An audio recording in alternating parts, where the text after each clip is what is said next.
همیشه فکر می کردم زندگیم امنه، تا اینکه فهمیدم همسرم با یه مرد عرب رابطه داره. اسمم سامه، 35 سالمه. زندگیم معمولی بود، کارم سر جاش، خونم امن، روزمرگیم عادی. همیشه به زندگیم افتخار می کردم. یه خونه کوچیک ولی پر از عشق. همیشه فکر می کردم بزرگترین اتفاقی که ممکنه برام بیفته یه مشکل کوچیک تو کاره یا یه روز بارونی تو خیابون. لیا همسرم زنی بود که همیشه فکر می کردم همه دنیاشم. همیشه کنارم بود، همیشه لبخند می زد، همیشه می گفت سام تو همه دنیامی، و آرامشی که کنارش داشتم رو حاضر بودم با هیچ چیز تو دنیا عوض نکنم. زندگی ما پر از لحظه های ساده ولی قشنگ بود. صبحها وقتی از خواب پا می شدم، اون همیشه یه فنجون قهوه آماده می زاشت. یادمه اولین بار وقتی مریض شدم، شب تا صبح کنارم نشست و ازم پرستاری کرد. با خودم گفتم خدایا، این همون آدمیه که باید تا آخر عمر کنارم باشه. ما سفر می رفتیم، خاطره می ساختیم، حتی وقتی پول زیادی نداشتیم با هم کنار هم خوش بودیم. من اونقدر بهش اعتماد داشتم که هیچ وقت حتی گوششو نگاه نکردم، هیچ وقت شک نکردم. اما همه چیز از یه تغییر کوچیک شروع شد.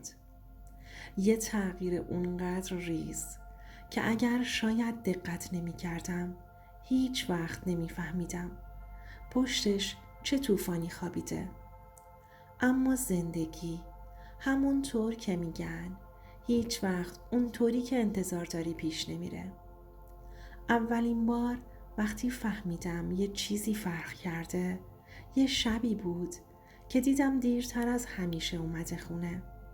همیشه وقتی در میزد با یه لبخند بزرگ میومد تو. اما اون شب انگار یه چیزی تو چشماش سنگینی میکرد. وقتی پرسیدم کجا بودی، گفت با دوستاش بوده، اما لحنش خشک بود.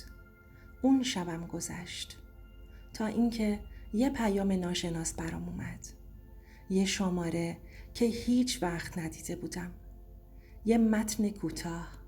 میدونی با من چقدر خوشحاله؟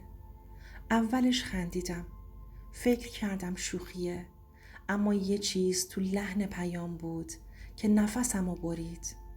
قلبم تند میزد، دستام یخ کرده بود و یه حس سنگینی روی شونه هم نشست. نمیدونستم چرا این پیام انقدر بهم ضربه زده. روزها همین جوری میگذشت و من هنوز تو فکر اون پیام بودم. پیامی که اون ور خط همیشه خاموش بود. رفتارای لیا هم تغییر کرده بود. بیشتر از قبل گوشی دستش بود. یه وقتایی میرفت روی بالکن با کسی حرف میزد. وقتی میومدم نزدیکش سریع گوشی رو میبست. یه شب دیدم دیر وقت داشت توی اینستاگرام میخندید، در حالی که همیشه زود میخوابید. پرسیدم لیا به چی میخندی؟ گفت یه ویدیوی خنده‌دار بود، اما وقتی خواستم ببینم گوشی رو قفل کرد. اون لحظه یه چیزی تو دلم لرزید. حس کردم یه چیزی بین ماست که من خبر ندارم.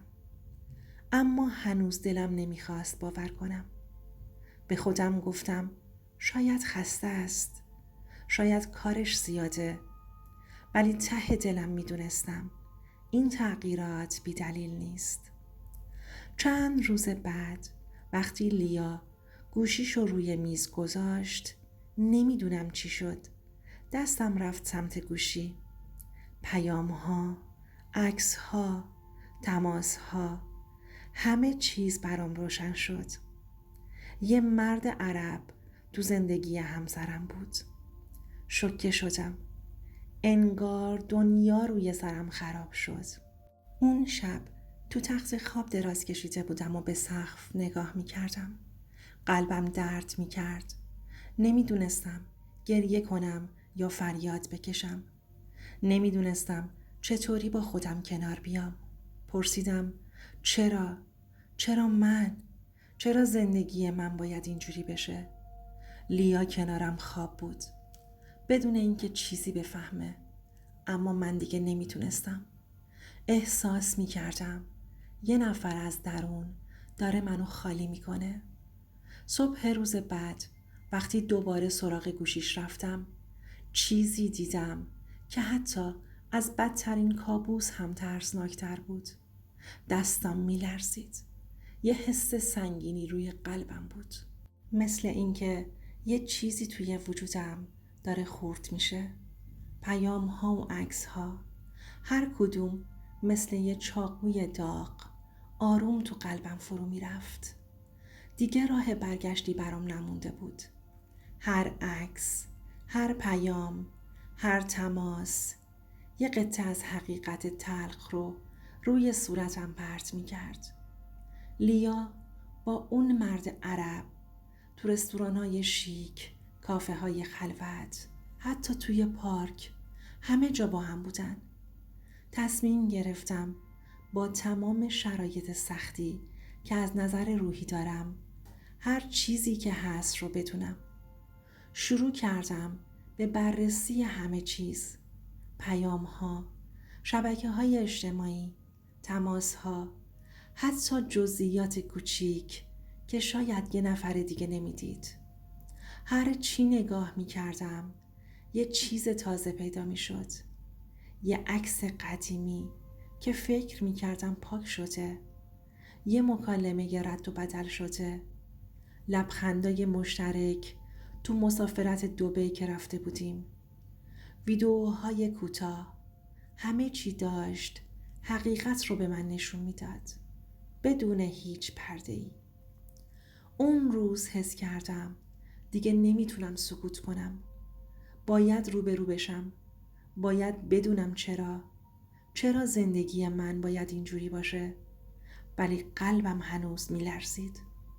نمیدونستم آیا باید فریاد بکشم یا با آرامش روبرو بشم. اون روز بعد از ظهر زودتر از کار برگشتم خونه تا باهاش حرف بزنم، اما وقتی رسیدم دیدم خونه نیست. بهش زنگ زدم، گفت با دوستش بیرونه. یه چیزی توی صداش بود که منو به شک انداخت. تصمیم گرفتم که دنبالش برم. با ماشین رفتم سمت مرکز شهر. وقتی رسیدم قلبم از جا کنده شد. دیدمش اونجا بود. نشسته بود توی کافه، اما نه با دوستاش، با یه مرد غریبه عرب. از تیپ و قیافش معلوم بود اهل همون بره. مرتب، شیک، با یه ساعت گرون قیمت. دیدم زن من جلوی اون مرد نشسته و با لبخندی که مدتها بود دیگه به من نمیزد. نگاهشون، دستاشون، اون نزدیکی بینشون باورم نمیشد. حس کردم زمین زیر پام خالی شده. همه اون سالها، همه اون اعتماد توی یه لحظه پودر شد. نمیدونستم باید فریاد بزنم، باید برم جلو یا فرار کنم. اون لحظه قفل کرده بودم. فقط نگاه می کردم. انگار یک کابوس زنده بود. از اون روز به بعد همه چی عوض شد. من دیگه آدم سابق نبودم. شبها تا صبح بیدار می موندم. به همه ی حرفهاش شک داشتم. حتی وقتی می گفت میره خرید، توی دلم می لرزید. شروع کردم به تعقیب کردناش. دوباره دیدم با همون مرد توی ماشین آخرین مدل نشستن. صدای خندشونو از دور شنیدم. به خنده‌ای که دیگه هیچ وقت برای من نبود. وقتی همه چی رو به روش آوردم انکار کرد. گفت اشتباه دیدی. گفت اون فقط یه آشنای کاریه، اما من توی چشماش دیدم اون برق چشمایی که هر روز برای من بود، حالا برای یه مرد غریبه بود، اونم برای یه مرد عرب. کم کم دیگه کارمون به دعوا کشید. هر بار بحث می کردیم. بیشتر از من فاصله می گرفت. منم مدرک جمع می کردم. اون دروغ می گفت و من هر شب یه تیکه از وجودم می مرز. آخرین بار دیگه طاقت نیاوردم. وقتی همه مدارک رو گذاشتم جلوش دیگه انکار نکرد. فقط نشست. سرش رو انداخت پایین و گفت آره، من دیگه عاشق تو نیستم. اون لحظه انگار خنجر خورد وسط قلبم. همه وجودم آتیش گرفت. داد زدم، فریاد زدم، گریه کردم. آخه عاشقش بودم. اما دیگه فایده نداشت. اون همه چیزو خراب کرده بود. از هم جدا شدیم. من موندم و یه عالم سوال بی جواب. چرا؟ چرا وقتی همه چی خوب بود؟ چرا باید اینجوری تموم بشه؟ اونم با اون مرد عرب رفت. خیلی راحت. بدون اینکه به پشت سرش نگاهی بکنه. من تاوان سختی تو این زندگی پس دادم. با اعتمادم، با قلبم و با عشقم. خیانت فقط دل آدمو نمیشکنه، روحش رو هم له میکنه.